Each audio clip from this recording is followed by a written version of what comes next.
Hello. In Turkey, good afternoon. And in the United States, good morning. Well, this is a very challenging day because we are experiencing another day in the US, Israeli, and Iranian war. And in this panel, we want to specifically focus on the South Caucasus. Why? First of all, there was a peace process, and still it is. It's running. And we were, at the edge of signing something, and suddenly a lot happened in the region. And maybe for God's sake, this war did not affect the peace process in South Caucasus, especially between Azerbaijan and Armenia. And that's the good news. On the other hand, all countries, Turkey, Azerbaijan, or Armenia, are very concerned about the security and stability in the region because we all discuss if this war may expand to somewhere that we don't know. So it's the basic question. And there are a lot of dynamics right now in the region, like connectivity projects, starting from the development project in Iraq, peace crossroads projects, energy projects, pipelines, and think that once you delve exactly the energy resources of Caucasus and Central Asia, Iranian war made the region really prominent in sustaining as an energy hub. On the other hand, we must be aware that there are vulnerabilities. Russia is an actor over there, and think that regional issues, what's happening in Georgia right now, is important. And this war should be discussed in detail pertaining to the impact of it to South Caucasus, mainly Azerbaijan, Armenia, and Turkey. So that's why we have invited very distinguished guests. I would like to introduce them in order. Mr. Mahammad Mammadov is a member of Topçu Başoğlu Center and an expert on Iran. So he will be the one delving the issue within the eyes of Azerbaijan. Mr. Benjamin Pogosyan, he is working for APRI Armenia, a new think tank, right, established in 2022. And we had met each other in Ankara last month. And he will tell us exactly the Armenian perspective because there are a lot ongoing in Armenia. And Professor Kenan Aslanlı, he is a faculty member in Yıldırım Beyazıt University, and he will tell us more about the technical impact of this war to the region in overall South Caucasus. So I would like to ask a question first, just to encourage our speakers to delve the issues related to their countries or the region, covering the overall region as well. I would like to ask a question to Mr. Mahammad Mammadov. Well, a lot is ongoing. There's a great question mark in Iran regarding South Azerbaijanis. Think that there was an attack similar to the ones targeting Turkey, missile attack in Nakhchivan. And President Aliyev clearly ordered army to be ready for any sort of scenario. So what is the perception of Azerbaijan regarding this war? And what could be the projections? What could happen?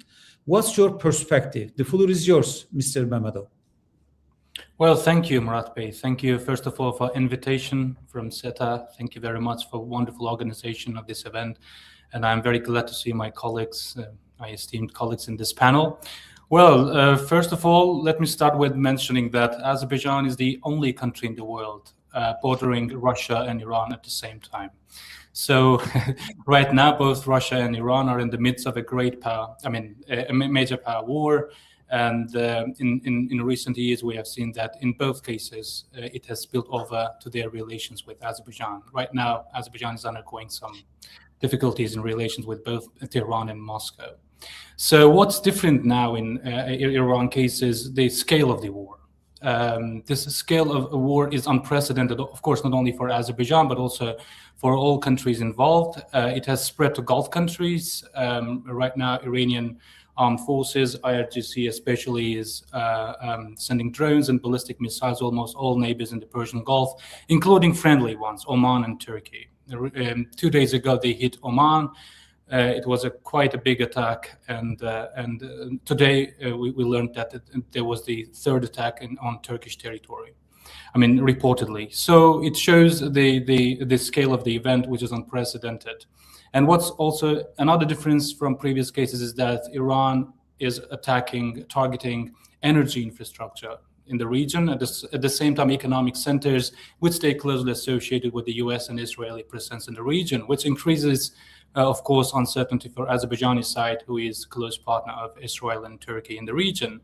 So previously, we had gone through this process. You know, in 2024, in April 1st, Israel attacked Iran for the first time since revolution in '79.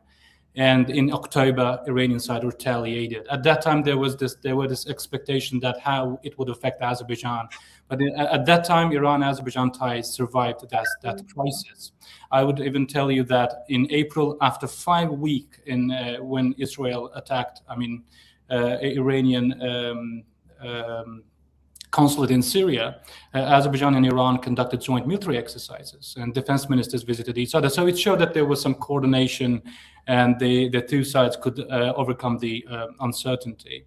And second, after 12-day war, yes, after the war, there were some unproven allegations that some Israeli aircraft or drones flew from Azerbaijani territory, but then again, the two sides overcome this problem. Mr. Pezeshkian came to Baku, even if the airspace was closed, and the relations moved back to pragmatic ties. Now we have spillover, which is the open case. As you mentioned rightly, there was a drone attack on Nakhchivan, Azerbaijani territory. So the question is how Azerbaijan reacts. So far, I would summarize it in one phrase. It's a fine balance Azerbaijan is trying to find between signaling deterrence and strength through proportional means, while avoiding being sucked into this war, which is again large scale and could prove detrimental for Azerbaijan's national security. So in the beginning, there was apology. Azerbaijan leadership required apology from Iranian side. I think it was a good off-ramp because it gave the two sides some time to measure their moves. And then there was this suspension of cargo transit through Azerbaijani territory, which is very important for Iranian economy, especially after maximum pressure sanctions from the US. Azerbaijan is the main highway linking Iran with its one of major economic partners, Russia. And then Azerbaijan declared that it would withdraw its embassy and consulate staff from Tabriz and Tehran. So these, I think, two measures were quite important, signaling Azerbaijani unease what happened in Nakhchivan, while again stopping short of any military or any other moves that would escalate the issue further. So then we saw that there was some normalization. Mr. Pezeshkian apologized in general. It was a general apology, not specifically aimed at Azerbaijan, but it was enough, I think. And then he called President Aliyev. There was a phone call, and where I think we saw some warmth. I mean, there was the signal that the relations would return back to normalcy. And then after a day, cargo transit was restored from Azerbaijani side, and Baku went further, declaring sending humanitarian aid to Tehran. So right now, what is the main problem? For Azerbaijan, the main problem, and this problem is not new, the main problem is duality in Iranian decision-making. On the one side, Azerbaijani leadership is talking to Pezeshkian and presidential administration, foreign ministry, which I think represents the softer side of Iranian foreign policy. But on the other side, we have IRGC, who is calling the shots in Tehran now. And in IRGC, we have this horizontal decision-making in the absence of Khamenei. And we see that, I think it's already a prevailing wisdom that the attack on Oman and Turkey also on Azerbaijan must be related with this, that there is no control and on command and control system of Iran, and there is horizontal decision making, and some rogue groups within the IRGC decided to act autonomously and send drones or ballistic missiles to friendly neighboring countries.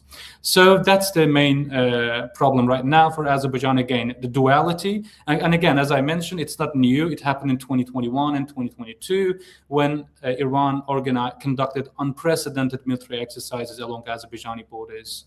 And at that time, I remember Azerbaijan responded with proportional measures. Together with Turkey, there were a joint military exercise along the Iranian border. Again, another unprecedented move. But at the same time, Azerbaijan was trying to compartmentalize, talking to Pezeshkian, not at that time Pezeshkian, but the Raisi government and Abdullahian, the foreign minister, that Azerbaijan and Iran can cooperate at least on the north-south corridor. There are room for partnership. So it was compartmentalization of relations, which is the same now. We are trying to compartmentalize, but how you do it in wartime?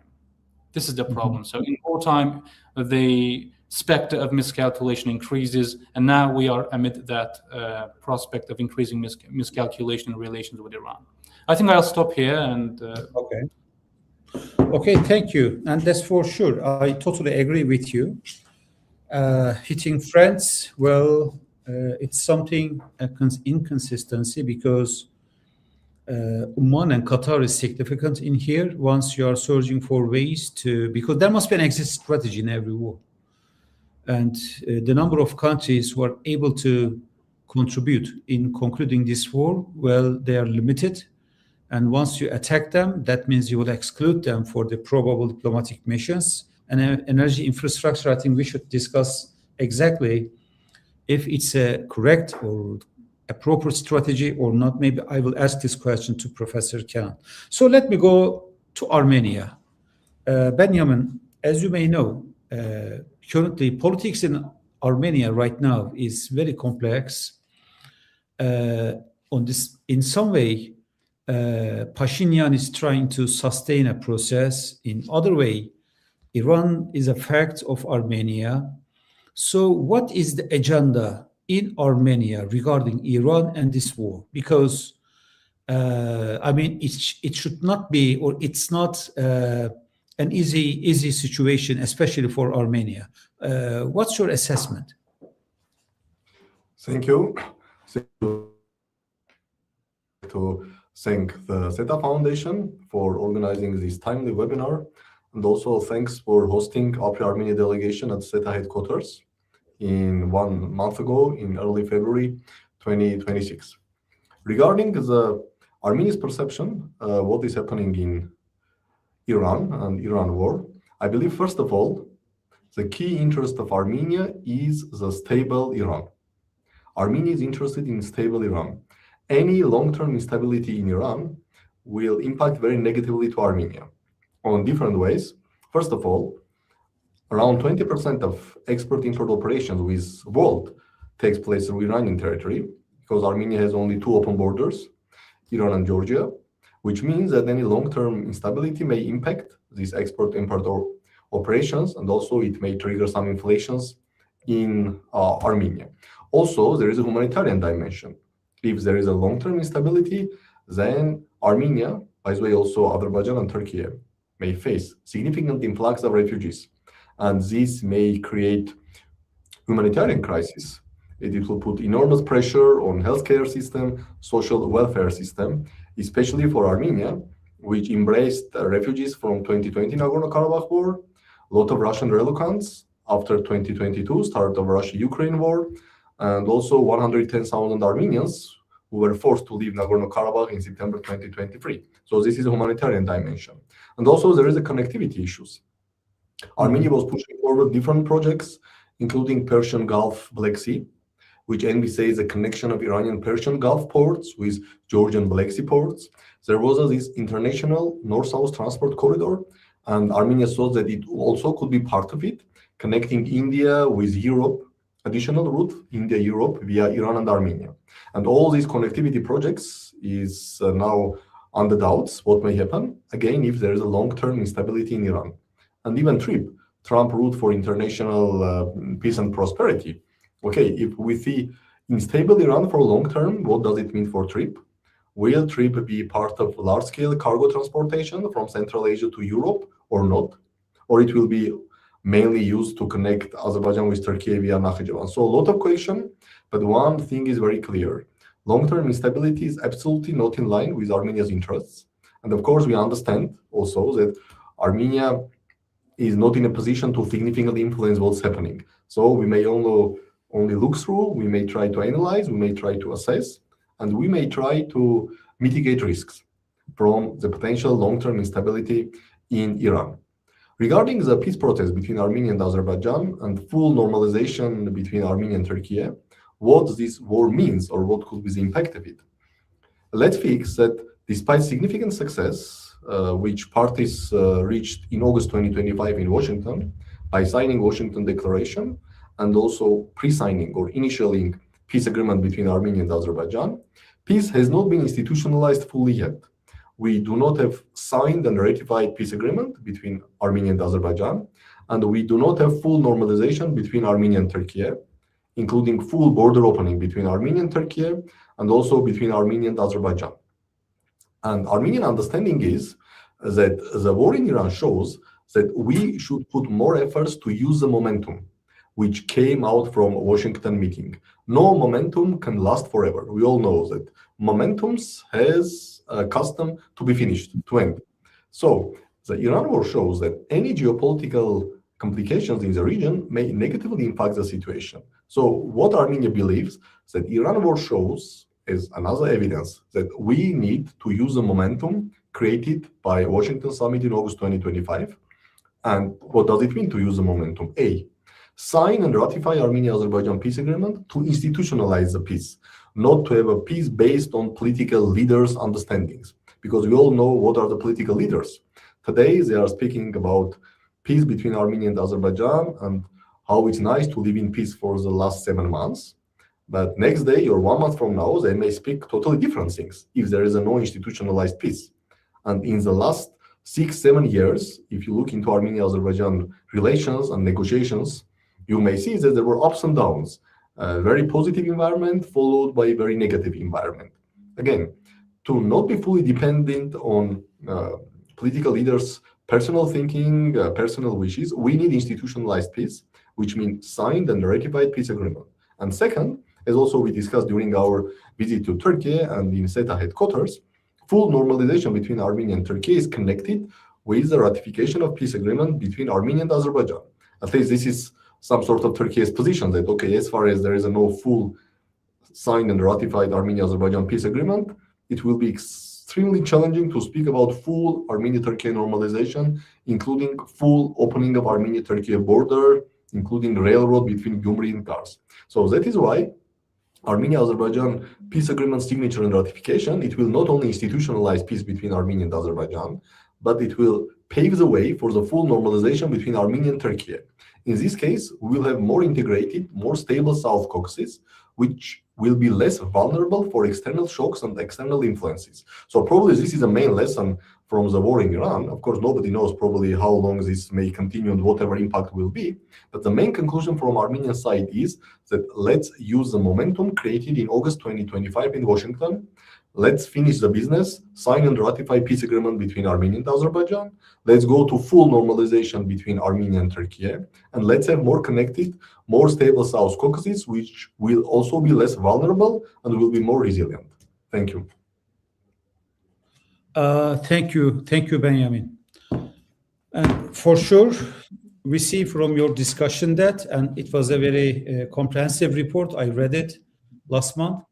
There's an expectation from the Armenian side, especially from Turkey and also Azerbaijan. And this war is important to emphasize to what extent and with what agenda and what details. I mean, this is another issue. And I will ask you maybe another question in the coming period. But let me go to Professor Aslanlı.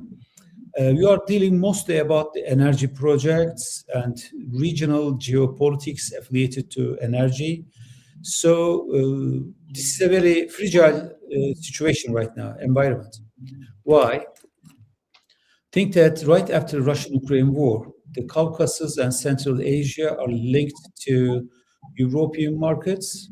I think that, first of all, there's a competition in these countries if this gas will flow towards the west or the east. Second thing, there must be a safe passage. We know that Georgia has been the most reliable route right now, and Iranian war has taught us something important. It's what there must be alternative routes. And third, that's the only way. I mean, very open to Russian diffusion, Russian intervention. So how do you assess the energy-related politics in the region, and how do you link it to the Iranian war? The floor is yours. Thank you. Thank you very much, Professor Aslan, for organizing this timely event and inviting me. And also, I want to greet the colleagues from Azerbaijan and Armenia. As you point out correctly, the energy now sits in the center of this war and this conflict. And actually, it is not a new trend that erupted in this last round of USA, Israel, and Iran war.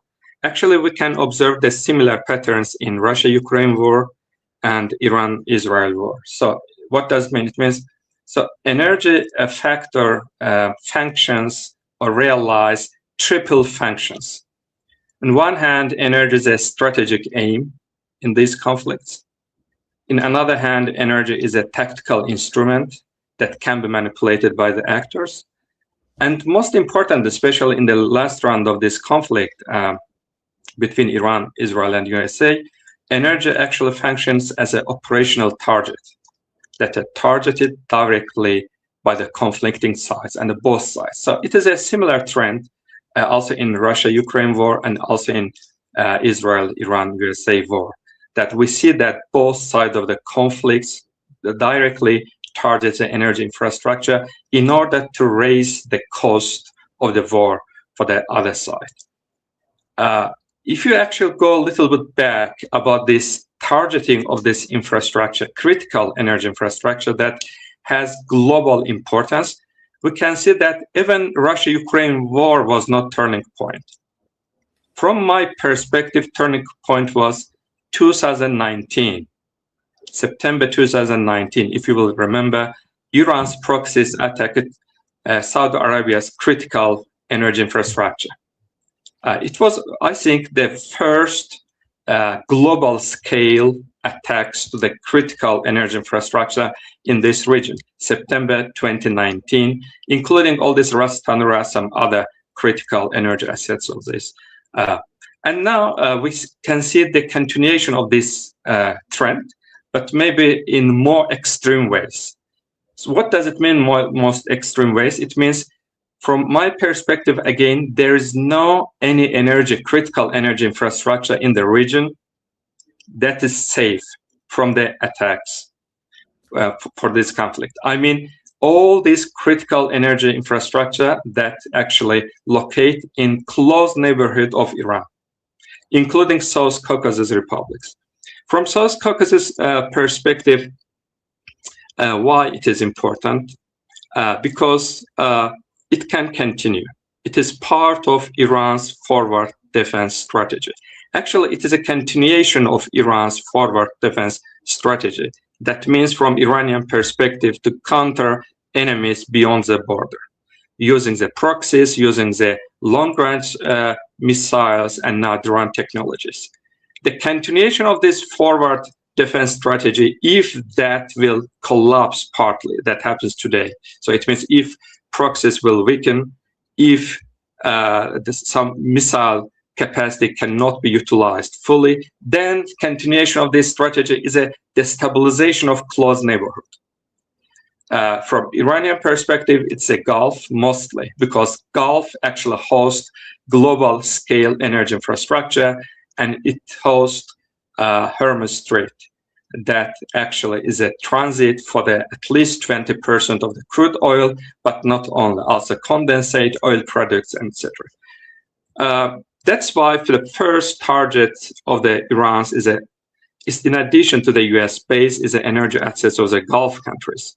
But also, especially taking into account this last pattern of Iran's behavior, that they demonstrated that they can destabilize the entire region first, and they also demonstrated that there is no country limit.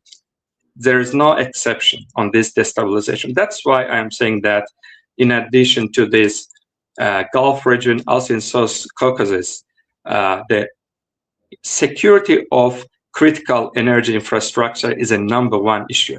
It is especially a challenge for Azerbaijan because Azerbaijan is the only oil and gas exporting country in South Caucasus. And definitely we will see more interest from the actors from European Union for the gas of this region. Why? Because also colleagues point out that, so we have, how to say, north route, all this in energy and transportation connectivity through Russia. And then, especially in transport connectivity, we have Southern Corridor, Central Asia, Iran, Middle East, or Central Asia, Iran, Turkey, and Europe. So we have destabilization in both. So we have middle corridor. And in this sense, I say middle corridor, not from the only cargo transportation connectivity, but also from the energy perspective. And from this perspective, we have Azerbaijan and Azerbaijan's growing role in European Union's energy security, especially for the natural gas. And now Azerbaijan exports the natural gas to 16 different countries, including 10 European Union countries. And we see signs that European Union will have a growing interest. But in order to realize all these regional connectivity projects, and also in order to benefit from these high oil and gas prices, the region and special Azerbaijan needs to secure the security of energy infrastructure. And I think that Turkey also can play a role, critical role here to protect all these critical energy infrastructure that also contribute to the energy security of Turkey. This is first issue. I think the most important issue, the physical security of critical infrastructure. If actually there will not be any force majeure or emergencies, and all these energy flows will continue to from the Caspian region to European Union to Turkey or via Turkey, including oil and gas, then we can maybe have some economic benefits as well, definitely, because now we have high oil and gas prices, and Azerbaijan's state budget will definitely benefit from this high oil and gas prices, despite the fact that it is only one part of the story. So, for example, for my calculations, for example, before the war, the price of oil was around $70 per barrel, and now it's more than 100. For this increase, the Azerbaijan state budget will benefit around $3 billion US. Or if you will add this kind of extra revenues from the gas, from transits, it will be equal around the 5% of the country's GDP. But it is one part of the story, because also we will see sprawling up inflation, raising food prices that are based on also fuel prices, and it will hit back to all countries, including the Azerbaijan's economy. And here I want to add one dimension as well. So there is a misperception that it is only Azerbaijan in South Caucasus that export natural resources, but actually not. So Armenia and Georgia also export natural resources, mostly metals. In case of Armenia, gold, silver, copper. In case of Georgia, ferroalloys, also copper. So, and we know that it is not only about the rising oil and gas prices. We see wide range of products that their prices started to surge, including metals, including fertilizers, etc. So other two South Caucasus countries also will benefit economically from this rising metal prices. But as I said before, it is one part of the story. Later, if this crisis will continue and will deepen, we will see rising inflation that will hit back to all economies. And social policies will be, again, most important priorities for the governments. In this sense, again, Azerbaijan has an advantage. Why? Because it's the largest economy, and it has the largest strategic foreign exchange reserves in the region. The sum of Azerbaijan's strategic foreign exchange reserves, including also gold reserves, is around more than $90 billion US, and country's GDP is $80 billion US.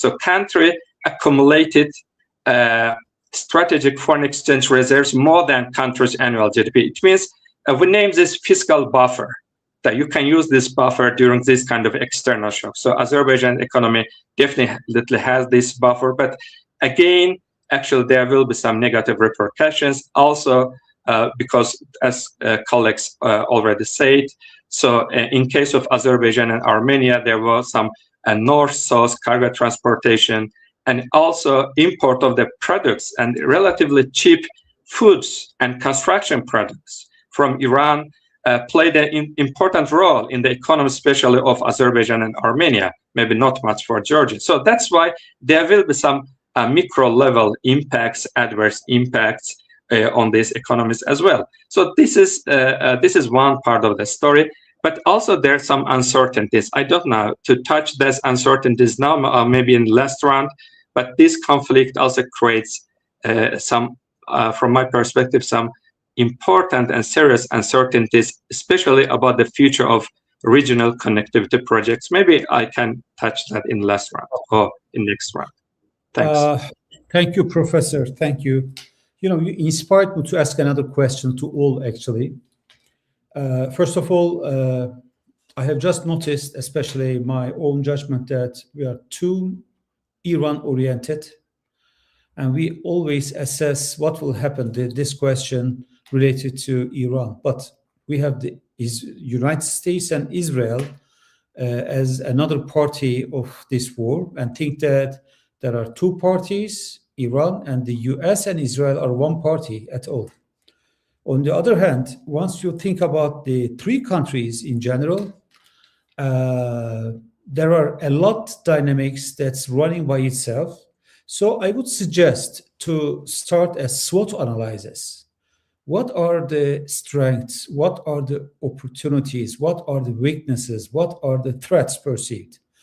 Can you please, starting from Mr. Mammadov, what's your SWOT analysis regarding Azerbaijan? And then I will pass the same question to Benjamin regarding Armenia. And I kindly request Professor Aslanlı, together with this thing that you have raised, what's your SWOT analysis regarding energy and the region, the overall region? And Mr. Mammadov, please, the floor is yours. Yeah, energy is, I think, for now, in the global energy market, there are some trends that we should definitely take into account when we analyze this issue, because we know that the markets have so far been not that hungry, to immediately react to this. There was surplus capacity in the market, and we saw that even after the early days of the war, the prices increased, but it soon returned back to normal. But of course, as Iranian attacks continues, we'll see further destabilization there.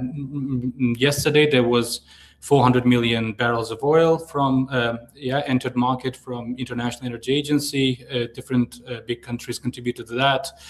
But still, we saw that it didn't help. Now the price is around 95.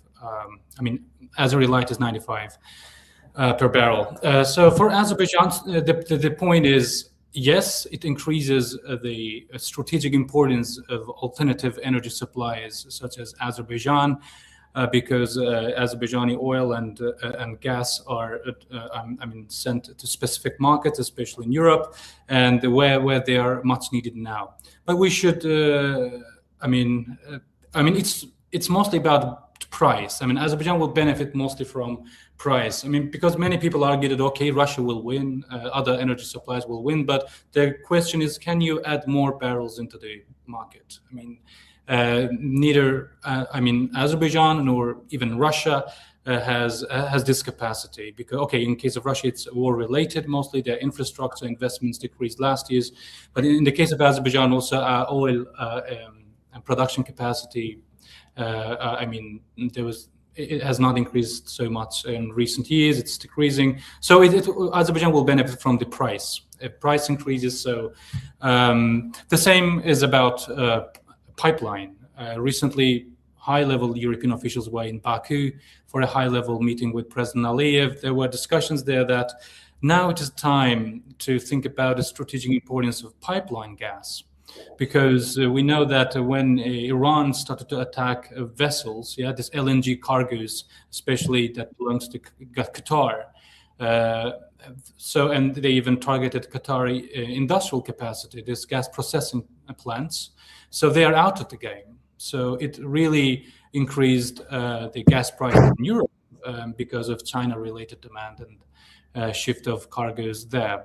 So in that regard, Azerbaijan in recent years have been in discussions with the European Commission that you should commit financial, let's say, involvement to increase the capacity of southern gas corridors so that Azerbaijan can increase its supply. It's not only about Azerbaijan itself investing. So there were some unmet expectations there. I think what Iranian attacks on Hormuz and Qatar's, let's say, paralysis of Qatar's supplies teach the European Union that maybe they should think more seriously about pipeline gas. As you know, due to the green transition, they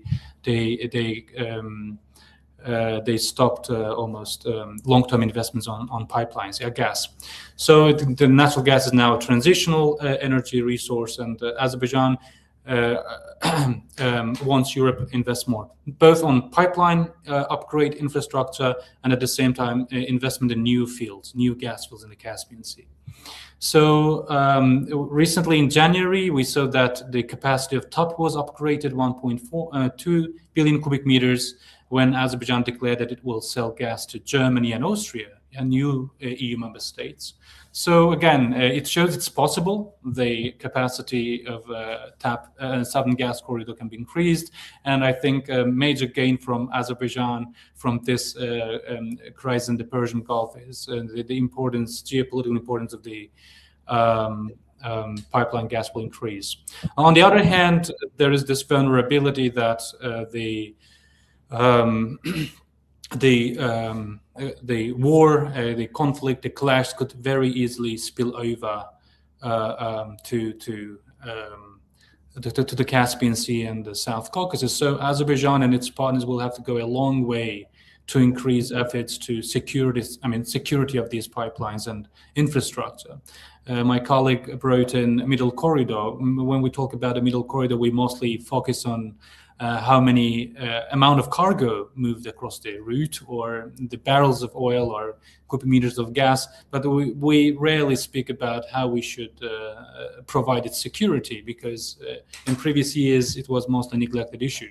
Right now, what's happening in the Gulf, or what Iran is doing in the neighborhood, shows that we should more seriously think about the security of the Middle Corridor. So Azerbaijan has been recently increasing its capabilities in the Caspian Sea to neutralize potential threats, whether it's maritime drones or even in Vice President Vance's latest visit to South Azerbaijan, there was agreement that the United States would provide boats, maritime boats, to Azerbaijan. So it all was aimed at increasing security in the Caspian Sea.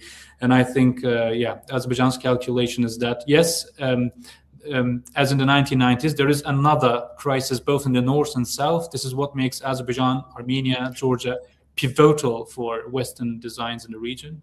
But on the other side, you are vulnerable to the potential spillover of these conflicts, because we also saw that in about 6 months ago, Ukrainian drones hit Russian platforms, oil platforms in the Caspian Sea. It shows how the wars in the north and south at the same time can spill over to the South Caucasus and the Caspian Sea. So it's a mixed, let's say, calculation for Azerbaijan, and I think Baku is coordinating its moves with its close partners, both in energy and connectivity sphere, to get maximum benefit from, to turn this crisis into opportunity. Okay. Thank you so much, dear Mohammed. And Benjamin, what's your analysis, SWOT analysis?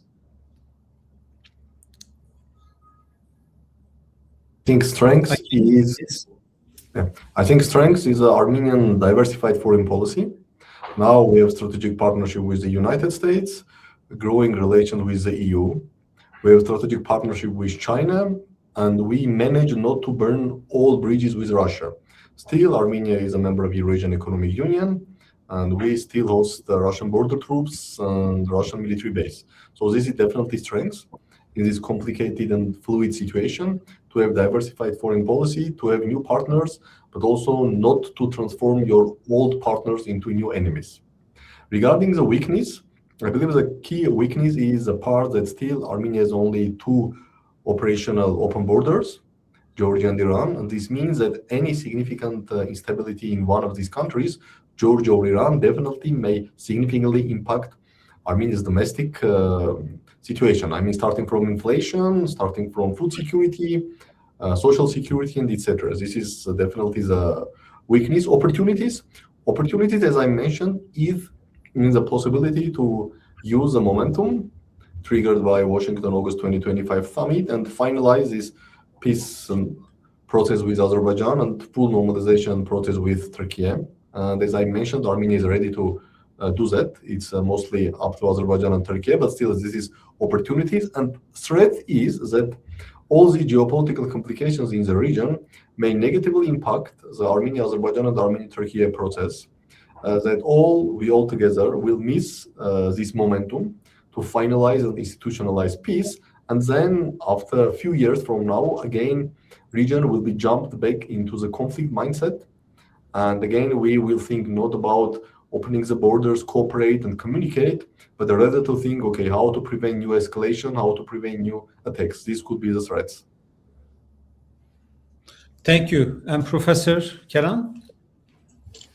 So in my case, it can be, again, SWOT, but for the regional perspective.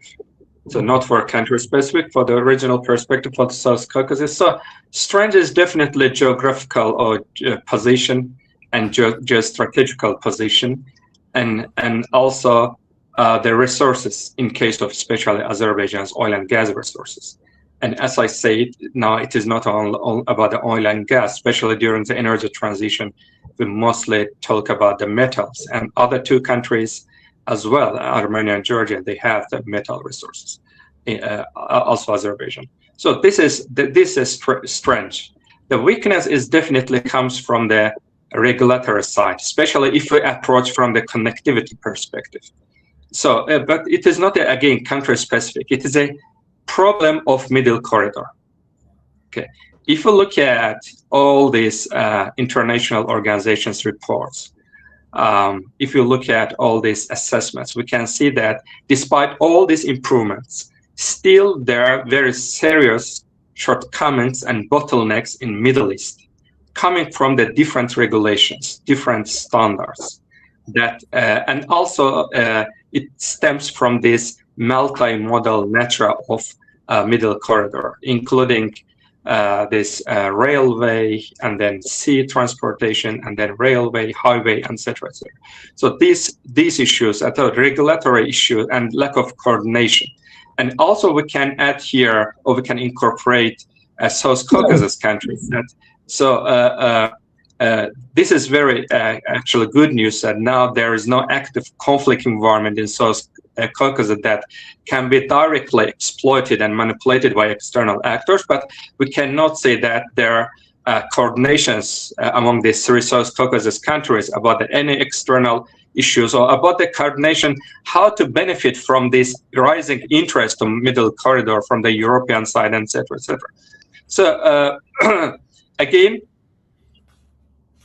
and here we can maybe underline the growing interest of the European Union as an opportunities of this SWOT, definitely. And we will see the growing interest from the European Union to this region. And also United States of America, despite the fact that we have some uncertainties about the priorities of United States of America. So we know that now it is a priority, but how it will change after the, let's say, 2028 elections in US, or even this year's elections. So how this configuration will change. So we have some elections related risk also in Armenia, but in case of US, it is about the US entire approach. Now we see some signs that America's approach, especially this corridor, this Trump route, it can be bipartisan. So it can be on this interest of the, for example, Republican Party, etc. That's why, especially in last few months, we saw bipartisan delegations from US that visited to the South Caucasus. It can be also perceived as a sign, but again, it is a test. We will see that how this US priorities will change about this connectivity, especially South Caucasus, but we will definitely see growing interest from the EU. But here we have also threats. And let me shift from opportunities to threats and start from these uncertainties and start from the EU. So what is problem in EU's perspective? If you will ask when in the meetings to EU officials, yes, they want more cargo transportation through middle corridor to European market. Yes, they want more oil and gas from this corridor, from this middle corridor, bypassing Iran, Russia, etc., etc. But when they approach the investments, we see that they still have some hesitations. So they have some activism, but it is not translated to the real investments from the EU to the region, to the infrastructure, to the alternative sectors, and et cetera, to the development areas. So this is, I think, this is uncertainty. Also, we all know how decision-making process happens in Brussels, all this red tape, and et cetera, et cetera.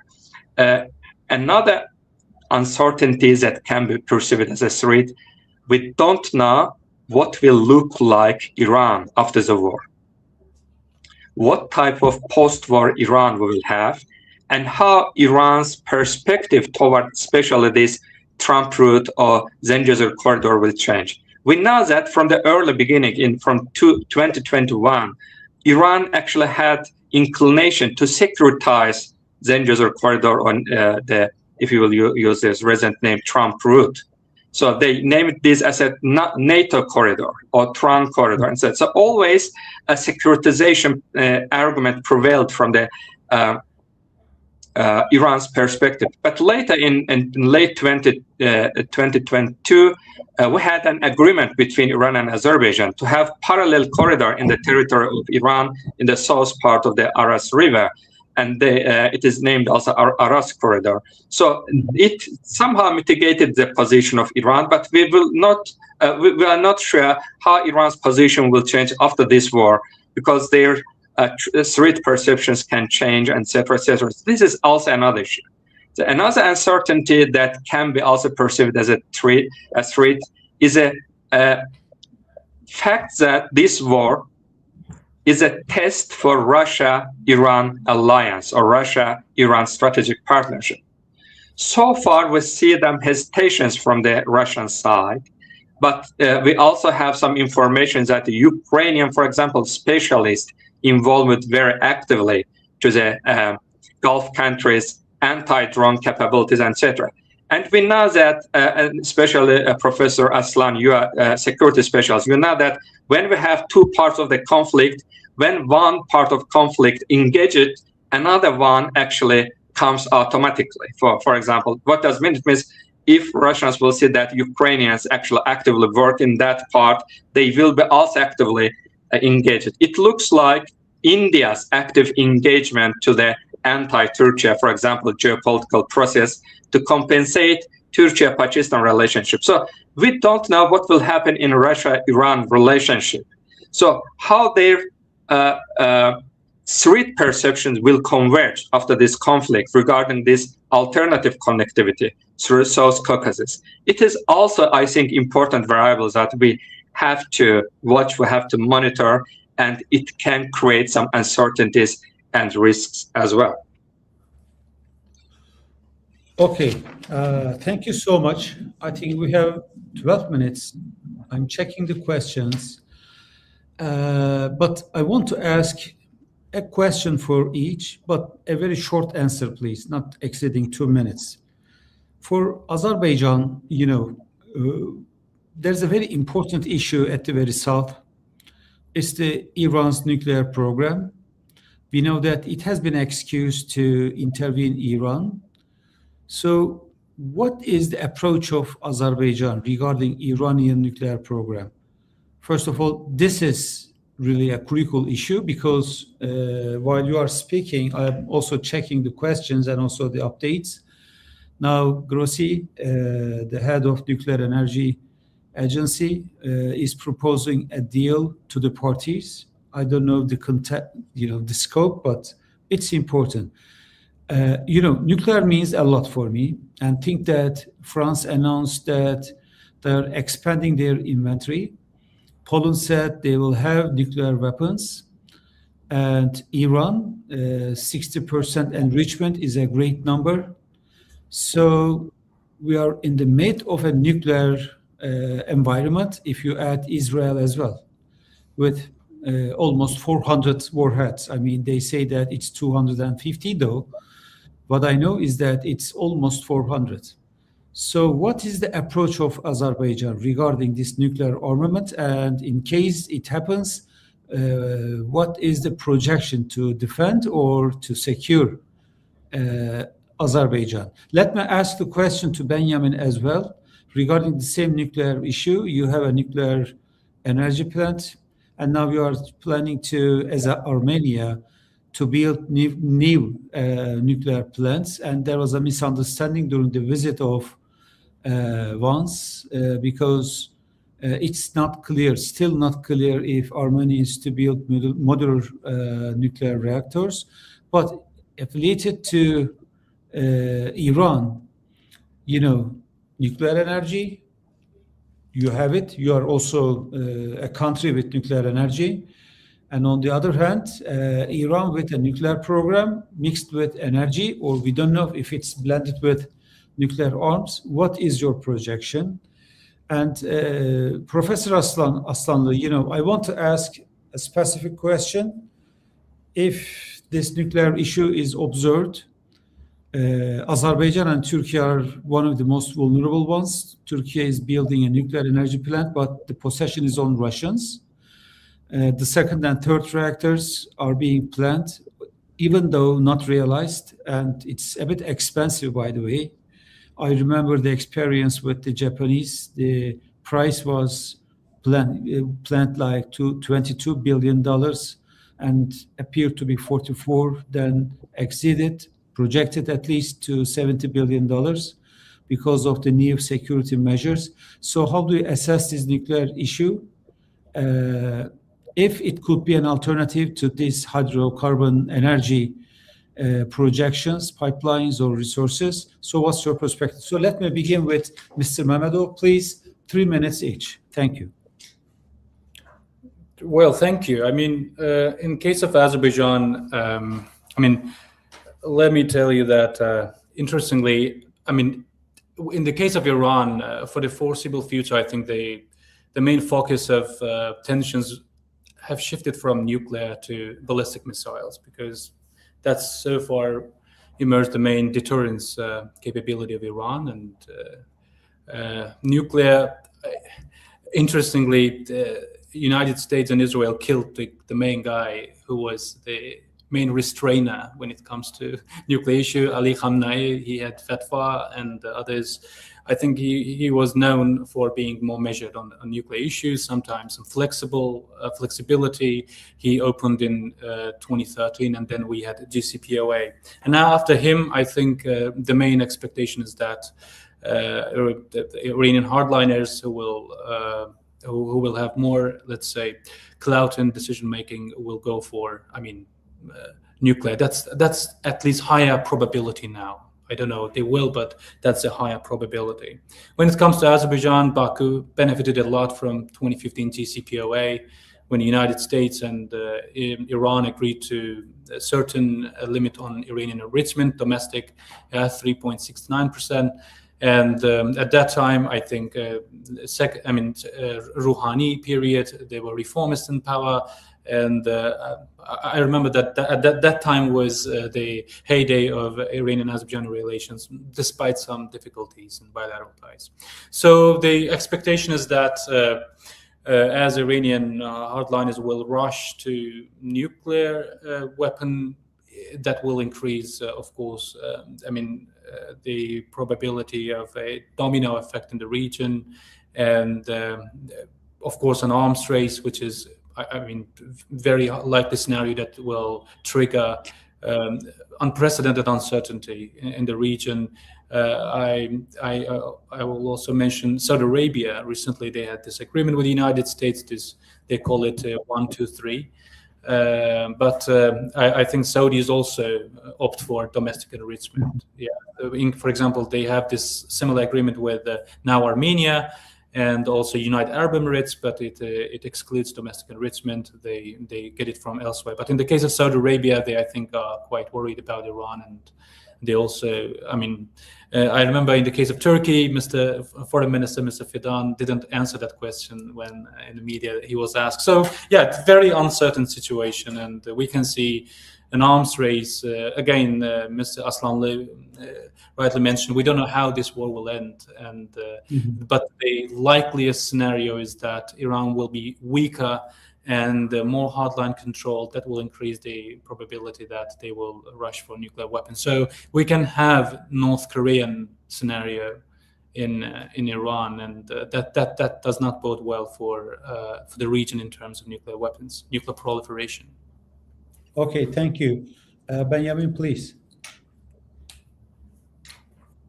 Unmute yourself, please. Unmute yourself. Benjamin. Yes. Yes. Thank you, Murat. I think from Armenia's perspective, everything is clear. Armenia supports the full implementation of all provisions of NPT treaty, this nuclear proliferation treaty, which should apply to every country, including in the region. And I think Armenia understands that if any country, except Israel, will have nuclear weapons in the region, it will trigger arm race. So regardless, if it's Iran, then most probably Saudi Arabia and Turkey will follow. If it's Saudis, then Turkey and Iran will follow. And I don't believe that anyone thinks that having multiple nuclear armed countries in the region will bring more stability and security in the region. Definitely not. Regarding the Armenia's nuclear project, you are right. We have nuclear power plant, which will be operational at least until 2036. And this was built in Soviet times. Now we are in negotiations with different countries to construct new nuclear power plant. Decision has already been made that Armenia will construct small modular reactors. So it's clear that Armenia made a decision. It's not going to construct like big nuclear reactors with 1,000 or 1,200 megawatts. Armenia made the decision that it will be small modular reactors, and negotiations are underway with United States, with Russia, with France, with China, with South Korea, I believe. So there is no final decision what company or what country Armenia will cooperate with, but decision has been made that the new nuclear power plant, which will follow after 2036, when current nuclear power plant will be closed, it will be small nuclear modular reactor-based nuclear power plant. Okay, thank you. And Professor? Thank you very much. So we definitely live in the age of nuclearization. So this is ongoing trend, and we see that it will deepen. Of course, Iranian issue, Iranian case can be the turning point, as also Armenian colleagues said. So it can be turning point in terms of the future nuclearization of this region. But even if we will see some counter trend in this particular region, in global scale, we will see continuation of this nuclearization. So, and we will see signs. For example, we know this recent civil nuclear summit in Paris. And when we look at these documents that France officially published, why they have these ambitions also to organize this second summit, we can see several motivations. The first is raising energy demand, that all these countries search for alternative. The second motivation for nuclear is a decarbonization targets. Decarbonization targets also raise the importance of nuclear. And the third, France government officially put energy sovereignty. So this is also new perception, or not maybe new, but a renewing perception that nuclear energy is approached as a part of broader energy sovereignty concept or agenda in order to decrease this kind of external energy shocks that all these OECD countries experienced now because of this crisis in Middle East. And I think this Iran-Israel-US war will increase the importance of nuclear agenda for these kind of EU countries, for OECD countries, etc. So pro-nuclear political force also will use that to raise the hand that, okay, you see, so how it is dangerous to have this reliance on oil and gas, especially from the Middle East. So we will definitely see trends, but not only in civil application of nuclear energy. Again, in the case of France, we see that how France revised the nuclear doctrine